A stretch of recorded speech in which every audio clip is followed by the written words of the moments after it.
esika ya bovandi elongo na babianga minabiso.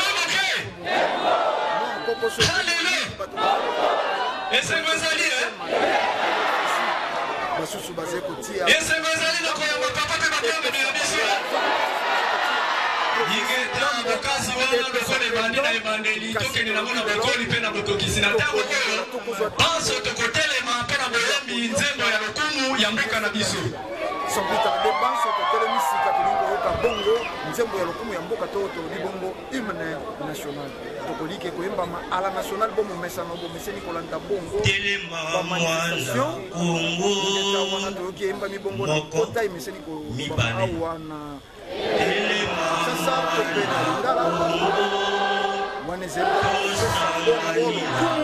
na ba yanga ni na biso ba ipo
ya 1921 bokozanga te oyo ekosepelisa bana na bato po kimia ya bandongo ebanda kati na motema na botosi beso soki bokoki kotelema po bopesa biso oyo bolengeli na mokolo malelo.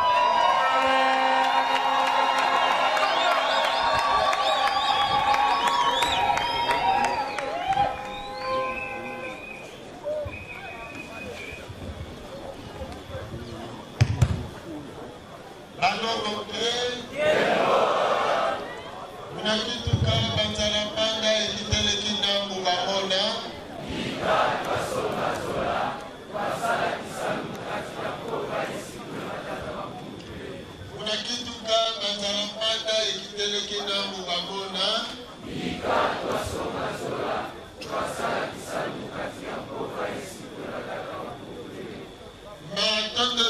Tozalaki na excellence na biso, mama na biso, ndengwa na biso, ministre batali bongo makambo ya bilenge pe bongo kozala na bango oyo na ngonga oyo totombeli boye bolamu matondo lisusu na ministre Molandi ya eteni oyo etali bongo botongi bwa mboka pe misala ya bobongisi mboka na oyo totombeli mpe lisusu boye bolamu matondo mingi na bangunza banso babyangami na biso banso babeti ndembo ya ntango ya kala pe bongo baye banso balandi baministre na biso pe bongo bavice ministre batata na bandengwa oyo na likoke nyonso totombeli biso banso boye bolamu mokolo mwa lelo ezali mokolo mwa bokundoli bokundoli eleki bongo mibu tukulibwa na motoba tope bongo 96 ans muta wana na mboka Sanda na eteni ya Congo Central Fumukimbangu asakolaki masakoli ya mbo ete akende komitika po ete bakanga ye na bakolonisateur nde bongo mokolo mwango mobalani lelo ezali ntsona na manaka na biso tuku mibale na misato sanza ya zomi na misato mobu mokamba na tuku mibale na mwambe nde na bongo na bokundoli mokolo mwango nini yango ezalaka nini yango pe elekaka kasi na bolandaka tuadisi na biso esika alobi babenda bazongisa nini oyo toyei na yango oyo toyei na yango toyeba epai touti esika tokomi mpe epai tokokenda soki toyebi epai touti te tokoyeba mpe esika tokomi te mpe bongo tokoyeba te epai wapi tozali kokenda soki toyebaki esika touti mbele benda oyo tozomona lelo mbele ezali te kasi lokola toyebi te esika touti nde bomoni oyo nyonso eza kosala benda zongisa boye kasi nzoka bayike bazoloba eleko eza eleko mabe eleko eza eleko ya pasi kasi Fumukimbangu alobi eza eleko ya malamu mpona bino soki bososoli bokozala na bino eza eleko ya esengo mpona bino soki bososoli bokozala na bino pamba te ndengwa akumbizeni sanza libwa me sanza libwa mwana botami te mama yoki mpasi ya kobota eleki tokoti na sanza zomi na moko sanza zomi na mibale mwana kobotama to akobotama te sanza ya zomi na misato tonamongi na ntongo mama azoyoka mpasi ya kobota mpasi ebandi koya makasi mpasi eza koya makasi tokeba bonganga alobi ya solo eza mpasi ya kobota kala mingi te mama akobota sango wana lokola mama azoyoka mpasi ya kobota eza sango ya mpasi sango ya mawa to eza sango ya misengo eza sango ya misengo okososoli ete mwana oyo aza na kati ya libunga kasi na oyo asosoli te ye wana koloba tozalaka na biso malamu me sikoyo akomi kobaluka kasi aza na mokumba te aza na mokumba soki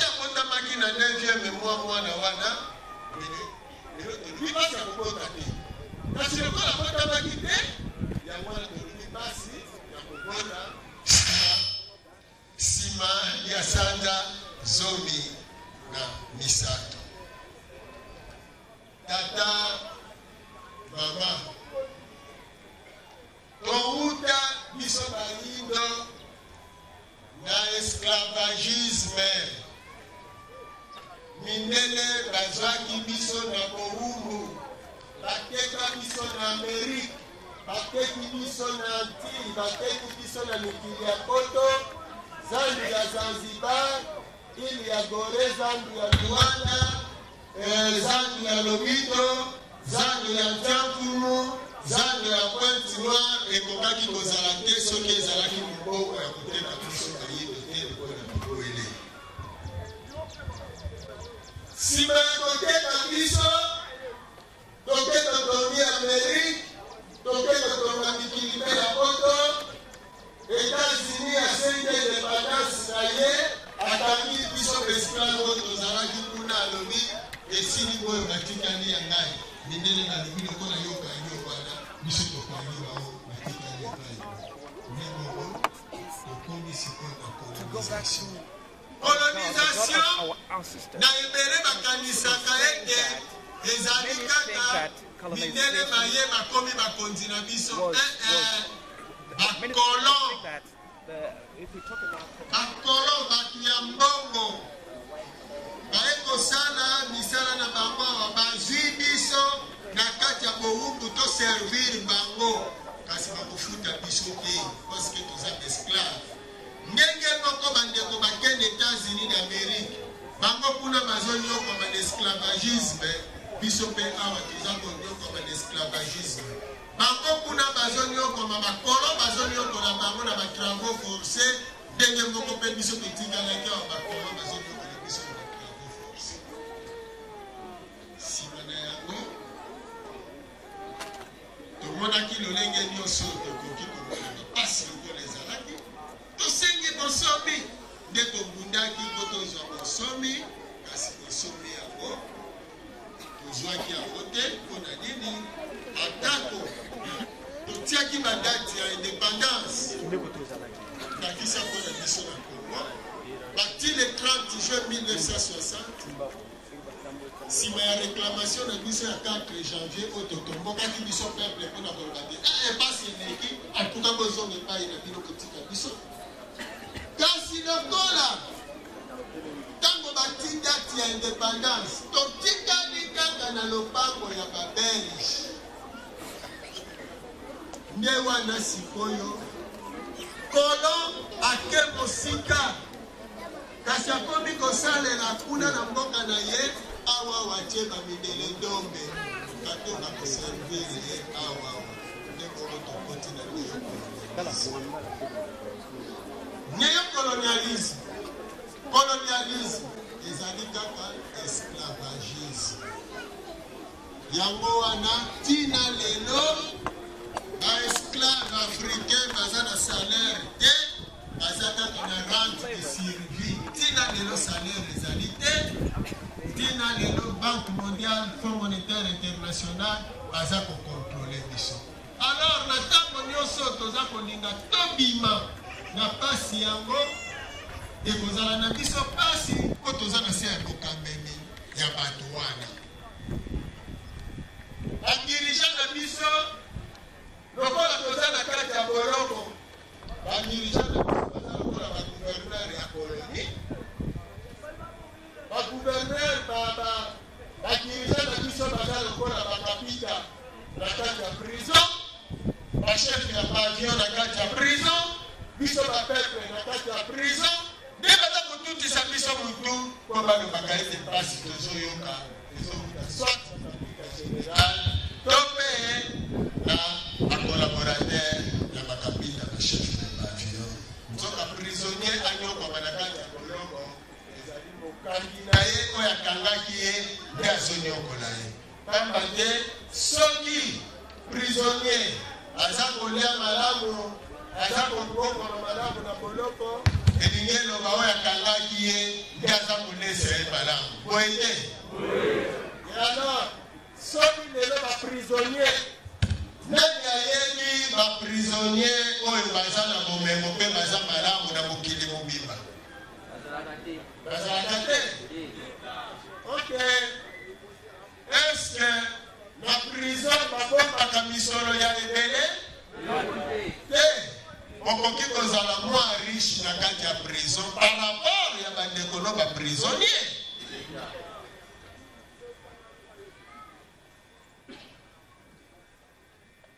Prisonnier mbongo ezalaka kaka libanda ya prison. Mbongo ya Afrique evandaka na Afrique to evandaka na mikili ya poto. Pona nini? Po Afrique eza nanu na maboko ya kasi ebele bayebi te. Ebele bayebi te. Mindele basalaki ba ekole pour servir bango. Yango tata mama ndeko makia oyo mondela yaki na yango ezali po biso baesclave na bango tozala na soumission totale base servir na biso na popete nyonso. Soki lelo ozwi oke kokanga bana ya leopard na zamba oye na bango na mboka. Soki olongoli bango mino na manzaka te okokoka kovanda na bango. Kovanda na bango te. Kolovanda na bango folongola bango mino na manzaka. Okolesa bango mungwa. Okobanda kobalola balola bango. Balongwa na molimo wa zamba bakoma na bonemo na yo. Yo kasi mo bakobenga bango banani bakomi adopte pe bongo badomestike bango. Non? Soki badomestike yo elingelo basiko bakusi yo pembeni ya mutu. Ponoko balokola mutu. Siko soki tata na bino azalaki domestique epa mundele seka azalaki mutu te ake kokusa na pembeni ya mutu otelemi motomboli mosapi. Mon père est domestique. Badomestike tata na ye bongo yo mwana lolenge moko bomoni pasi oyo ezosala lelo enyokola bayindo makasi. Badirija na biso bazali libre te. Baza libre te. Pasi na biso yango wana ezoloba na biso lelo ete soki tokokaki koyeba epai touti lokola touti esclavagisme toye la colonisation pe néocolonialisme oyo eza kaka esclavagisme po siko tozovivre esclavagisme moderne. Yango tata mama Nengwa tozonga sikoyo na histoire. Mpona nini bakolonizaki biso, mpona nini baesclavagisaki biso? Ezali conventionnel. Conventionnel elingi koloba convention moko ezali quelque part. Alors la convention wana ezalaki nini? Biso bayindo baancien égyptien to esclavagisaki bakoko ya bamindele na Égypte, histoire ya Israël oyo toyokaka. 430 ans, Exode chapitre 12 verset 40. Tonokoli bango pendant 430 ans. Bazongi na mabele na bango. Etango bazongi na mabele na bango. Biso lokola ezalaki niongo esengeli mpe tofuta yango. Na période concordante bango wana baye tobandi kofuta niongo kobanda 1491. Et soki ozwi 430 ans wana eza na Bible wana oyo bango bavandaki na mabele na biso oyo biso totokolelaki bango bakisi yango na 430 ans date oyo Zingampou azwaki bate okomona ekopesa yo 1921. Nini na 1921 oya ya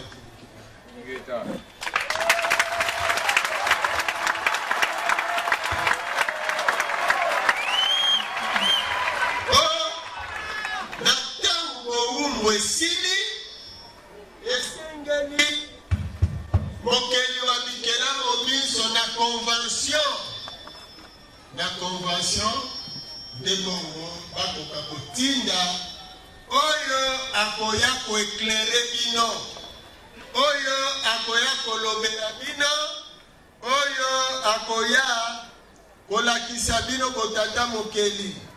Nde bongo na ye akofongolela bino boyebi oyo bino boyebaki te, akolakisa bino mayebino boyebaki te. Nde yango esalaka ete na chaque race, soki boverifie histoire ya chaque race, bokomona ete chaque race na kote ya molimo bazali na oyo mosakoli akumbeli bango religion, kasi religion oyo akumbaka ezalaka ya présent te, eza kaka religion ya passé na bango ya bokoko na bango oyo akozongisa bango mpe bongo ekozala kaka na ntango baza envahi oyo azongisa bango na nzela ya malonga. Yango bokomona mokili ekabwani na biteni. Soki tokepa bamindele tokuti christianisme, tokepa barabe tokuti islam, tokei epai ya mosaka kuna toke kokuta bouddhisme, bouddhisme buda, islam mahomet, tozongi christianisme yesu. Bongo biso bayinde tokozala te yango wana bomoni 1921 biso mpe ya kolema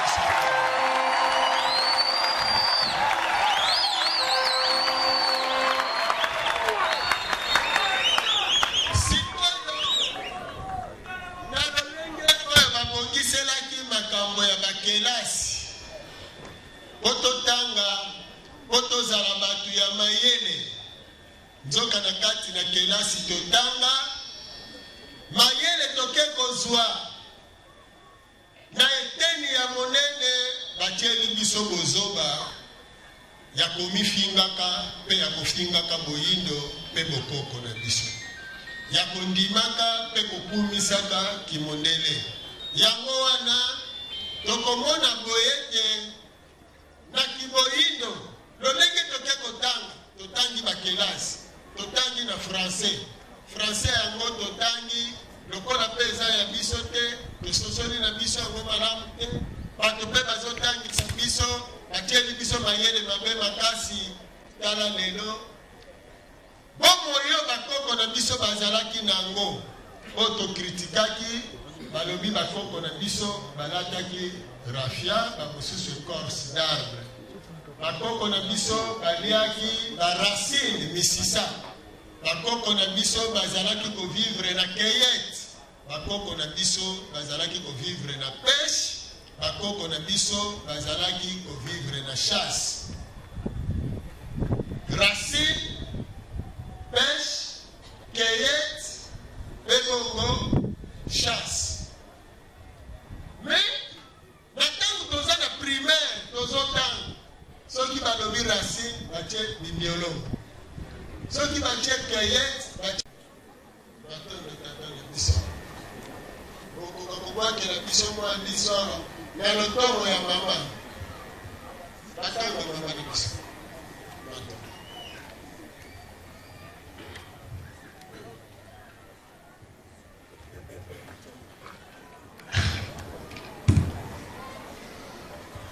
Un enseignement défi de Papetou. Samedi 10 septembre 1921, à Mbanzansanga. Bozoyoka te? Bozoyoka? Basepeli na litangeli.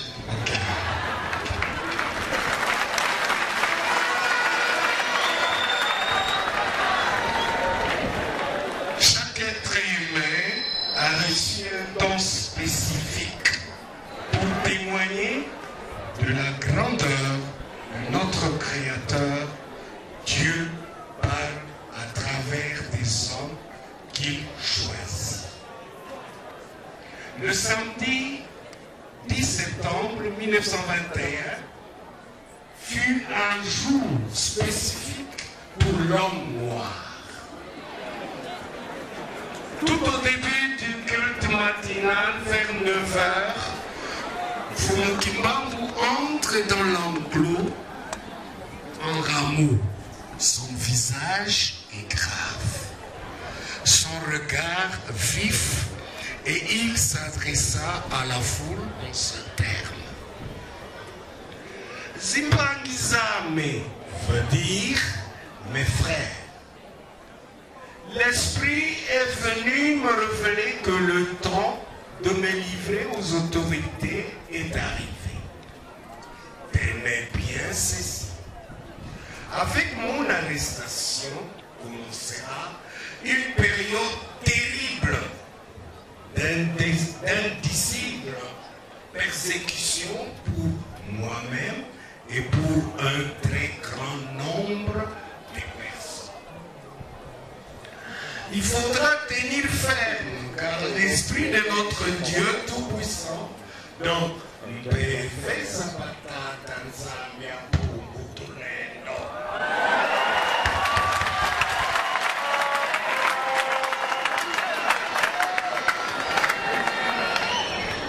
ne nous abandonnera jamais. Il n'a jamais abandonné quiconque se confesse à lui.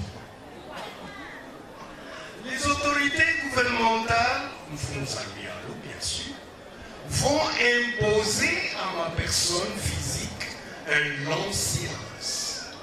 Mais elles ne parviendront jamais à détruire l'œuvre que j'ai accomplie, car elle vient de notre Dieu le Père. Certes, ma personne physique, donc Kitsunikiame, sera soumise à l'humiliation et à la souffrance. Mais ma personne spirituelle, donc Kipevekiame, se mettra au combat entre les injustices sémées par les peuples du monde de ténèbres qui sont venus nous coloniser. Car j'ai été envoyé pour libérer le peuple du Congo. Kula Mikao Nyakongo. Et la race noire du monde, donc Zinombe Sasso.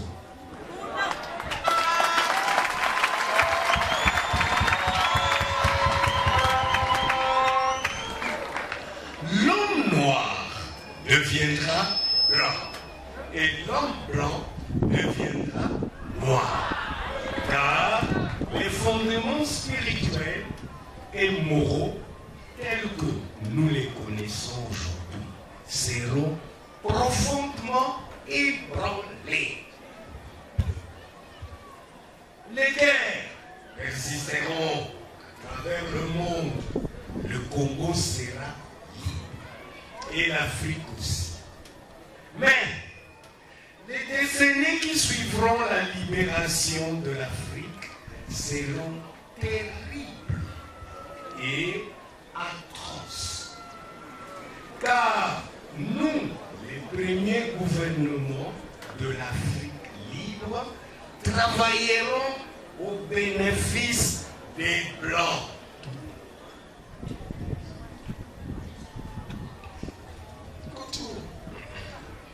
Un grand désordre spirituel et matériel s'installera. C'est ce que nous vivons.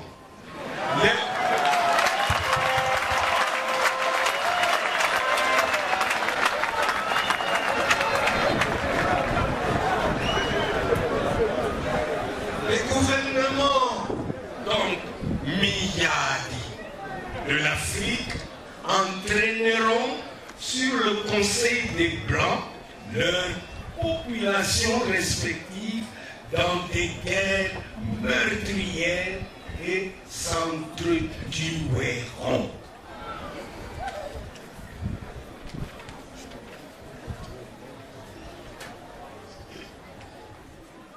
Et la misère s'installera. Beaucoup de jeunes entreront, beaucoup de jeunes quitteront l'Afrique dans l'espoir d'aller chercher le bien-être dans le pays des Blancs. Ils parleront toutes les langues des Blancs. Parmi eux, beaucoup seront séduits par la vie le matériel des Blancs. Ainsi, ils deviendront la proie des Blancs, donc Nguta Zamindele.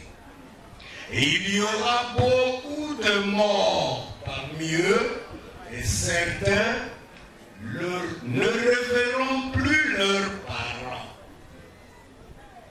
Il faudra une longue période pour que l'homme noir acquiert sa maturité spirituelle. Celle-ci lui permettra d'acquérir son indépendance matérielle. Alors, s'accomplira la troisième étape. Dans celle-ci naîtra un grand roi divin. Et il viendra avec ses trois pouvoirs. Pouvoir spirituel, Nzambi. Pouvoir scientifique, Kimasayu. Et pouvoir politique, Kimaya.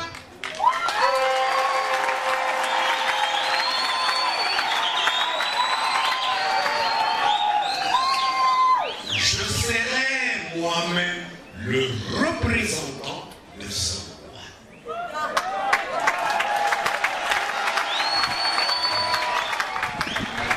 Je liquiderai l'humiliation que depuis les temps les plus reculés, l'on a infligée aux Noirs. Car de toutes les races de la terre, aucune n'a été autant maltraitée et humiliée que la race noire.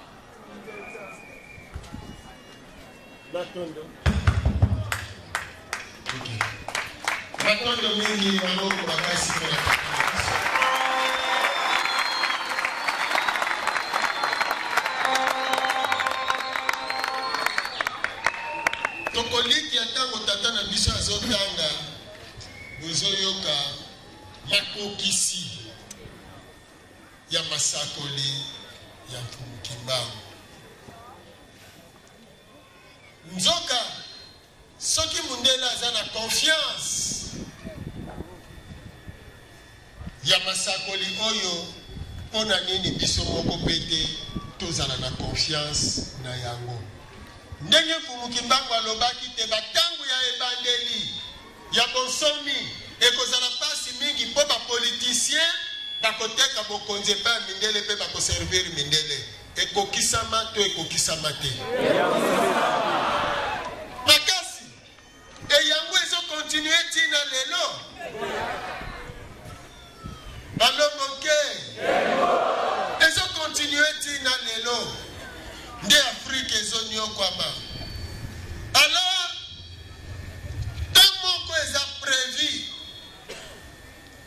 mpona bokonzi ya bayindo, kasi lokola ezalaka na mbai za sanga oyo esika Mfumukimbangu alobelaki mai.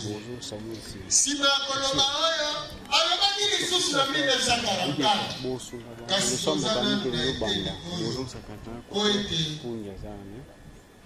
balomoke nsima ya koloba mapasi na ye toyoka sikoyo ndenge nini akobaki boko nsima na yango tokota na losambo na bango oyo bango basalaka na mokolo yango.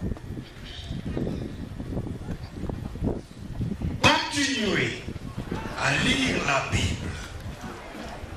À travers ces écrits, vous arriverez à discerner les actes de ceux qui sont venus vous apporter ce livre et les écrits ou principes moraux contenus dans ce livre.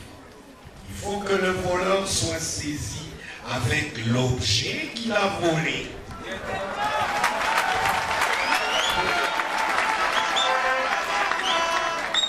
Nous aurons notre propre livre sacré dans lequel seront écrites des choses cachées pour la race noire et le peuple du Congo. Il sera transcrit à l'aide d'une écriture que je viendrai moi-même vous inspirer.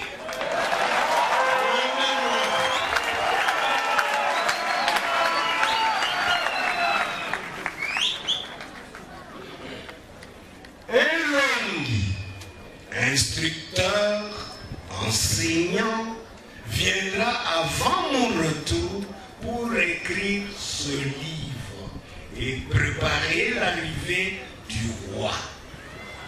Il sera combattu par la génération de son temps. Mais petit à petit, beaucoup de gens comprendront et suivront son enseignement. Car sans ce nom qui préparera le peuple du Congo.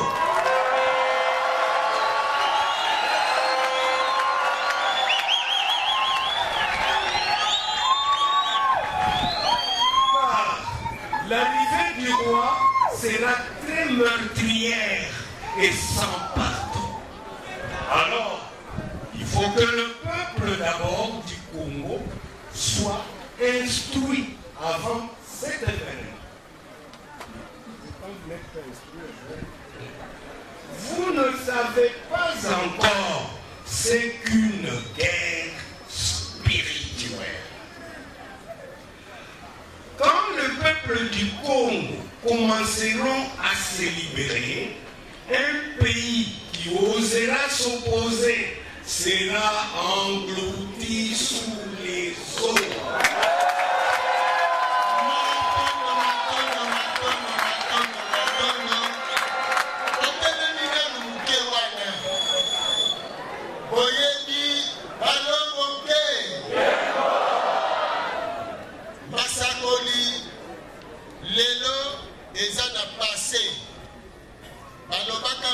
Le 10 septembre 1921, ça est le cas, mais ma conquête na yango ezali la future. Oyo soki bokomi na tango yango bobandi komona yango. Siko makambo nyonso ekokokisama na tango nini? Oyo okozwa mwa des étapes muke. Papa na biso zwaka ka beaucoup ya pamba, message à tirer pour le temps.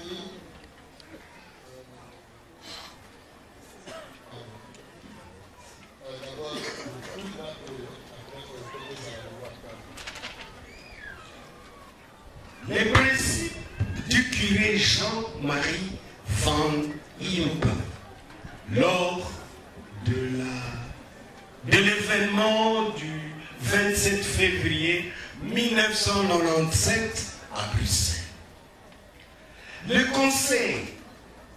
Le constat et colère du curé Jean-Marie Van Impe à la cérémonie de mariage de Maman Kamambasiko à Bruxelles peut aussi nous inspirer à bien comprendre notre responsabilité à travers le monde.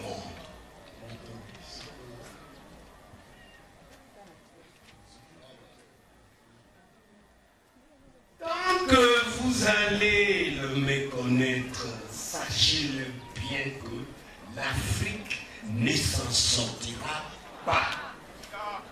Ce n'est pas un homme ordinaire. C'est un envoyé de Dieu qui est venu spécialement pour sauver votre race. Le kimbanguisme n'est pas une petite religion. C'est une des grandes religions du monde qui s'inscrit dans le grand courant de pensée. C'est une religion au même titre que l'islam, judaïsme et bouddhisme. Est-ce que vous savez que le jour où vous allez vous organiser, demander réparation et dédommagement à la Belgique pour les services endurés par vos ancêtres, la Belgique va débloquer beaucoup d'argent. Beaucoup d'argent, la Belgique va débloquer beaucoup d'argent. Avec cette somme, vous pourrez bâtir tout le Bas-Congo. C'est dommage. Regardez, n'est-ce pas, profaner un lieu de culte saint. Alors oui, mon collègue va s'organiser on a bossé la Belgique à dédommager Nino. Sur le babongo moupé. Si toi et la Belgique à Zawana, Yébi Kabobimisa Bongo et Bélé, il y a des dédommagements dans ma béo et Bassala Bisso. Est-ce que ma Polinga Bisso doit s'organiser? Est-ce que Mindele ma Polinga doit s'organiser? Comment dit-il? Ma continuer contre la Bisso, mais ma continuer contre les ordres de la Katina. Pour bailler que mon Polotoko Kana, Bisso et Kobimayami, Yami. Yamowana, Manomoke. Pardon, Manobi, tant que vous allez les méconnaître, sachez que l'Afrique ne s'en sortira pas. Beaucoup de choses que nous n'allons jamais méconnaître Mukibangu, nous allons les méconnaître. Et ça, pourquoi? Le Seigneur dit qu'on dit, mais la Kumuki. On dit, mais, Yamowana Kumukibangu. Yemei. Et na lokumu so.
yango mbala misato. Tosengi na bino bilima bya bitumba. Tosengi na bino bilima bya bitumba. Baye bakoyangelaka Kongo ya kati. Baye bakoyangelaka Kongo ya kati. Tosengi na bino bilima bya elonga. Tosengi na bino bilima bya elonga. Baye babundaka obiteni minei bya likolo mpe ya se. Baye babundaka obiteni minei bya likolo ya se. Na ntina ya mosala moye bopesaki biso. Na ntina ya mosala moye bopesaki biso. Ose mpe olikolo. Ose mpe olikolo. Tozongeli yango mbala misato. Tozongeli yango mbala misato. Tosengi na bino bilima bya bitumba. Tosengi na bino bilima bya bitumba. Baye bakodangelaka okongo ya kati. Baye bakodangelaka okongo ya kati. Tosengi na bino bilima bya elonga. Tosengi na bino bilima bya elonga. Baye babundaka obiteni minei bya likolo mpe ya se. Baye babundaka obiteni minei bya likolo mpe ya se.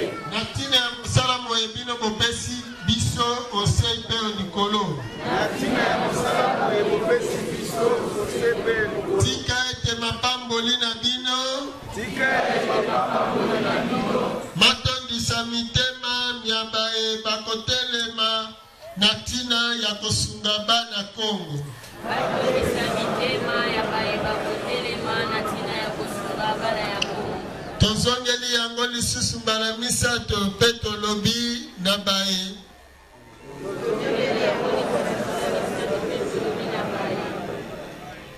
Bakobundisa misala mya biso na kozanga koyeba.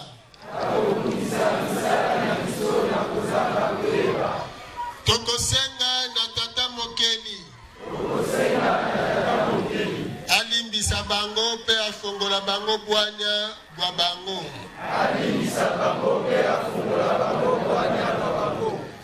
Kasi bakeba. Baye baso bakosalela mbeli. Tolotolo. Minduki. Ngenge. Bondoki. Peko tinda mipepe mya mabe. Tope biye biso bya mabe. Bikokumba liwa pe basi. Epai ya bana Kongo. Baye bana. Bazala mindele. Tope baindo. Bakongo baye babunga nzela. Tope bongo bangala. Baluba. Tope baswahili.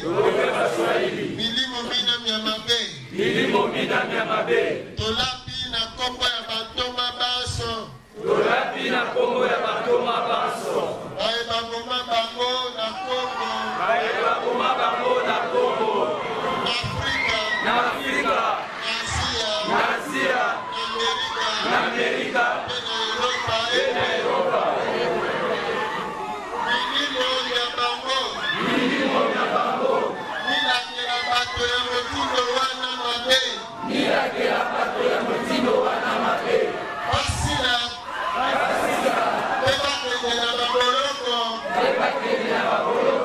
Kwa mokili ya molimo. Tozali kosenga yango. Pe kotinda bino bilima ya se. Pe ya likolo. Bokundisa baye baso. Baboyi mabamboli mamosuni mpe mamolimo. Tozongeli yango mbala misato liboso ya likolo mpe ya se.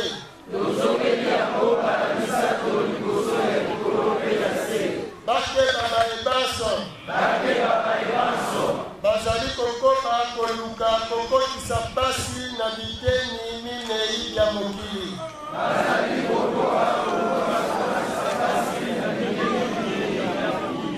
Yakani.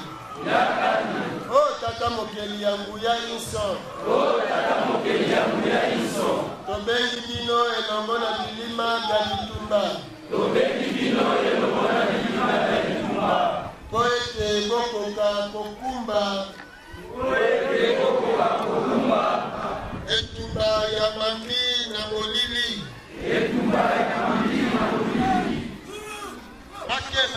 Makeba bazali kokoma na moloko na bayindo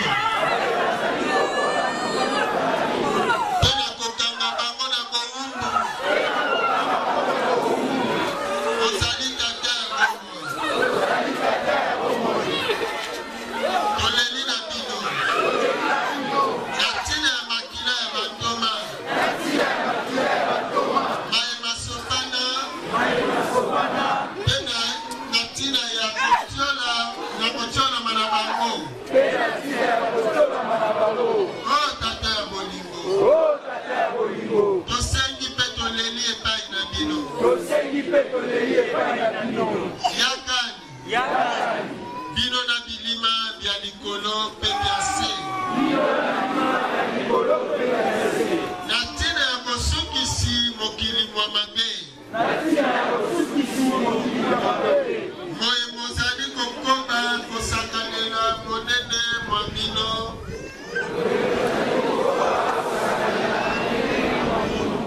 mpe mwa bolingo bwa bino tosengi ete bitumba ekweya lisusu na mikili mya poto po ete bayindo balamuka mpe balata bomoto boye babungisa utakala tika ete bondeko bwa bino bobulisama pambola bana ya Kongo mpe loposo moyindo ya mokili mobimba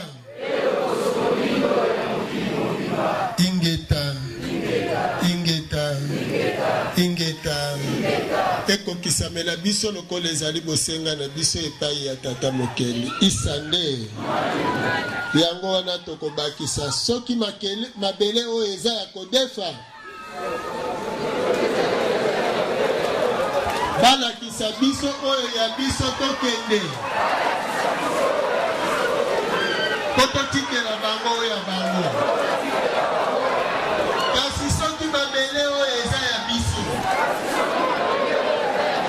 oyo tekino bakombo na biso bakotikelaki biso yango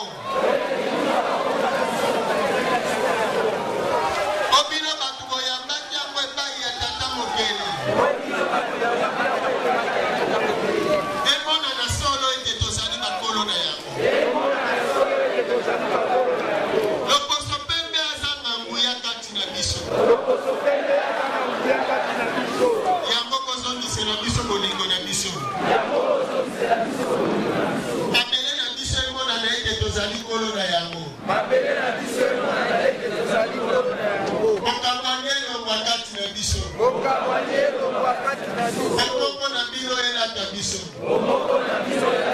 nguya na bino elata biso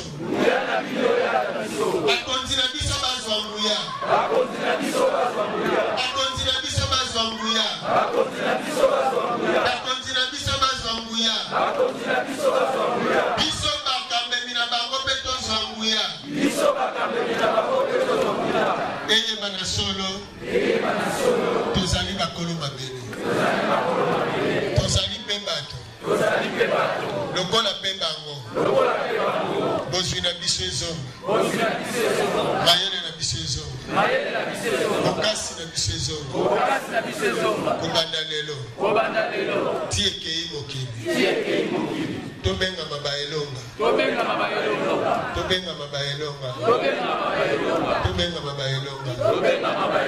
na kombo ya mfumukima elongo na balongo basi mpe na bakombo na biso basi na lobiko ya bao ingeta isande balongo tia tukulumuka muna Kongo balemina etela na Kongo yayo toto minikuka mazulu matembela elongo byale kuswa bantu wasilika nendo kambila yoyo ye wasosa luka mnaswana Dala sanda bayala ila patia tolilendo. Twayo kata pambolo santami. Dela mae yala kwa yala sanda. Yele samwa lungu kwa mdie. Isande. Bika.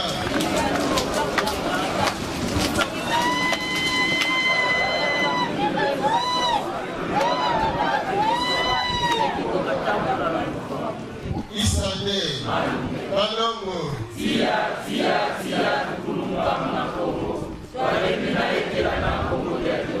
Toto minikuka mazulu matembela yenyewe na yetuswa. Tangu wasivika ledo kempila yoyo. Yewa sosa luka mnaswanina. Kalansana wala kapatia kamileno. Wayo kata pakolo zata. Lea meya la wala sana. Lea sambo lungu. Isane. Bika.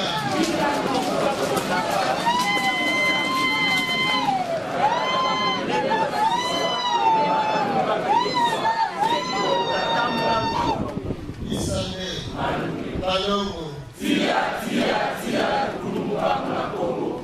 Wale mina ekela na Kongo yetu. Toto minikuka mazulu matembela yenyewe na yetuswa. Tangu wasivika ledo kempila yoyo. Yewa sosa luka mnaswanina. Kalansana wayala ila patia tolendo. Wayo kata pakolo zatama. Lea maya la wayala sanda. Lea sabwa lungu. Isande. Bika.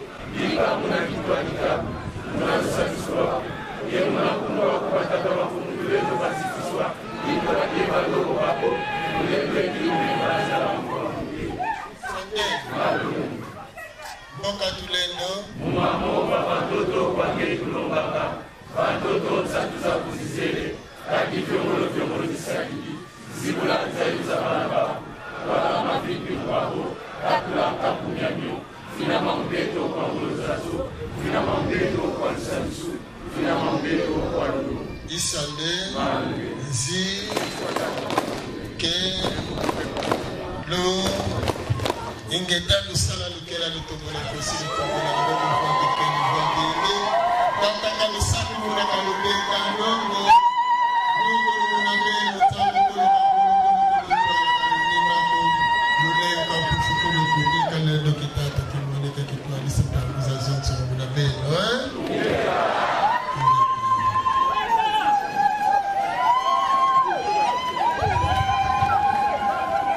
toko kiko vanga